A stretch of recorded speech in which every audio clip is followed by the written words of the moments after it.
तिवारी जिंदाबाद। विकास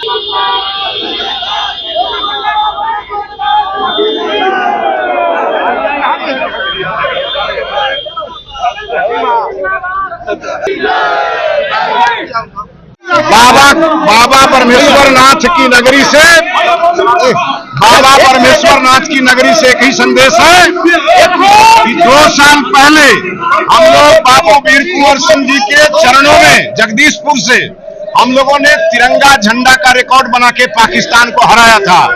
और इस बार मैं बक्सर आया हूं, वो तिरंगा झंडा की ताकत, आदरणीय मोदी जी का आशीर्वाद, आदरणीय अमित शाह जी का संरक्षण, आदरणीय जेपी नड्डा जी का मार्गदर्शन और बक्सर की जनता का प्यार लेकर के और इस बक्सर लोकसभा में पाकिस्तानी सोच के सभी लोगों को धराशायी करके और बक्सर में राष्ट्र भावना सर्वोपरि, विकास सर्वोपरि, बनारस की तर्ज पे बक्सर का विकास हो।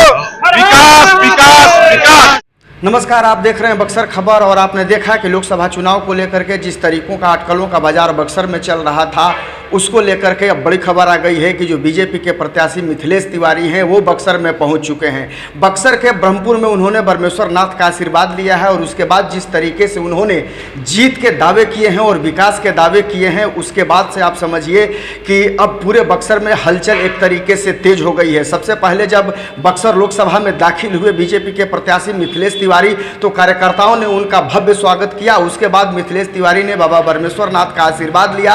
उसके बाद उन्होंने विकास और दावों की झड़ी लगा दी। उन्होंने कहा कि शीर्ष नेतृत्व मोदी जी, नड्डा जी और अमित शाह के तमाम बड़े नेताओं के आशीर्वाद से वो पहुंचे हैं, मोदी जी का सिपाही बनकर वो पहुंचे हैं और इस बार निश्चित रूप पर वो फतह हासिल करेंगे। उसके साथ साथ उन्होंने जो बाहरी और भीतरी के मुद्दे जो चल रहे थे, जिसको लेकर के सोशल मीडिया पर कुछ दिनों से कैंपेनिंग भी चल रही थी, उसका भी उन्होंने खंडन किया और कहा कि ये पूरी तरीके से विपक्ष की साजिश है, क्योंकि विपक्ष के पास अब कोई मुद्दा ही नहीं रह गया है। इसलिए विपक्ष जो है वो इस तरह के मुद्दों को अफवाह दे रहा है, इस तरह के मुद्दे फैला रहा है।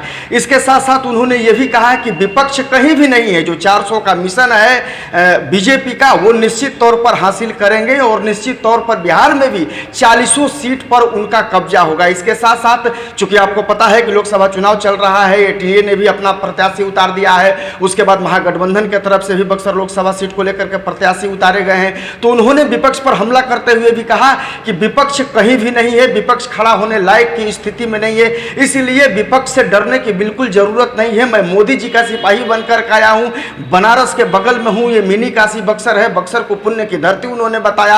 और ये भी कहा कि वो यहां जब मोदी जी का सिपाही बनकर के आए हैं तो वो विकास की गंगा बहाएंगे। क्या कुछ कह रहे हैं मिथिलेश तिवारी, ये भी आपको आगे और भी सुनाते हैं, पहले सुन लीजिए। अश्विनी चौबे जी हमारे बड़े भाई हैं, 30 साल पुराना हमारा उनका संबंध है। हम लोगों ने दोनों साथ साथ यात्रा की है और आज मैं यहाँ उम्मीदवार बन के आया हूँ, तो आदरणीय अश्विनी चौबे जी का पूरा आशीर्वाद हमारे साथ। बाहरी बनाम स्थानीय का मुद्दा भी उठ रहा है। कोई बाहरी और स्थानीय का नहीं है। ये विपक्ष जो है डरा हुआ है, सहमा हुआ है और उसको मालूम है कि बक्सर के धरती पर सचिन तेंदुलकर जैसे खिलाड़ी को नरेंद्र मोदी जी ने भेजा है, जो एक बॉल पर 6 रन बनाने की क्षमता रखता है। वैसा मिथिलेश तिवारी यहाँ आया है, इसलिए विपक्ष परेशान है।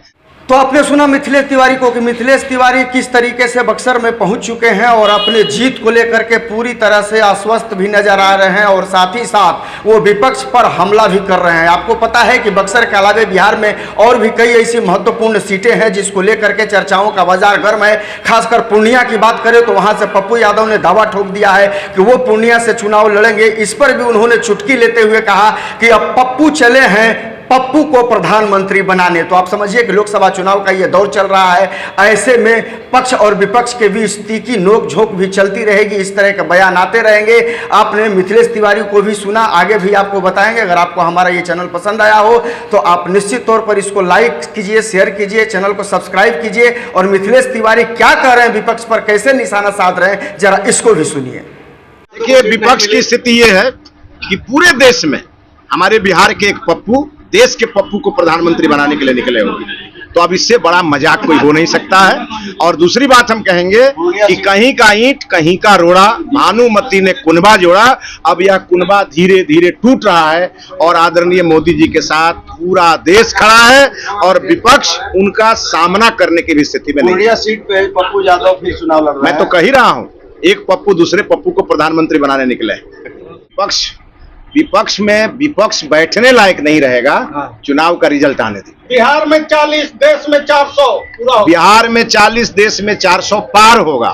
कह रहे रोजगार नहीं है, महंगाई नहीं बढ़ी नहीं, है। रोजगार देखिए, लालू जी को तेजस्वी जी के रोजगार की चिंता है, सोनिया जी को राहुल गांधी के रोजगार की चिंता है, मुलायम सिंह यादव जी को उनके बेटा अखिलेश की चिंता है, मोदी जी को देश की चिंता है और 140 करोड़ लोगों की चिंता है। और उसी चिंता के साथ हम अपने आप को संबद्ध करके इस बक्सर में आए हैं।